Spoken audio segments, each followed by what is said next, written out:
প্রিয় আড়ালিয়া মাদ্রাসা, ইমরান হুসাইন।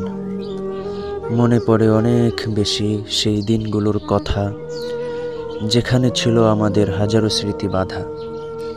মাদ্রাসার সেই মুহতামিম সাহেব হাফেজ তাওহিদ, যার নাম, তার সুন্দর পরিচালনায় মাদ্রাসাটি চলত অবিরাম।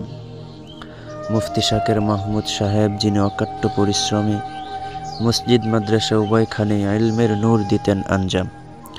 মিষ্টি ভাষায় কথা বলা মহান ব্যক্তি গোলাম রাব্বি স্যার, যার নাম, ম্যাজিকের মতো শিক্ষা দিয়ে বাড়াতেন শিক্ষার মান।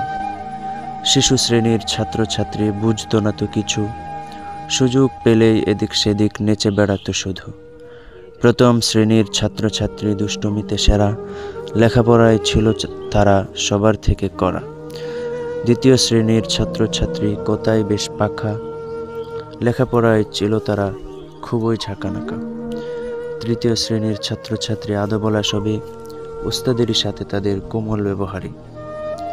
নাজারা বিভাগের ছাত্রগুলো খুবই সরল সোজা, কখন কি যে করতে হবে বুঝতো না যে তারা। সর্বশেষে তাহার কথা না বলিলেই নয়, সর্বসময় মাদ্রাসাতে যিনি অটুট রয়, তিনি হলেন সভাপতি জনাব রুবেল মিয়া, যাহার হাতে গড়ে উঠেছে মাদ্রাসায়ে আড়ালিয়া। আল্লাহ তাকে দুজাহানে সুখে রাখুক সদা। আমাদের সবার মনের মাঝে একই প্রত্যাশা।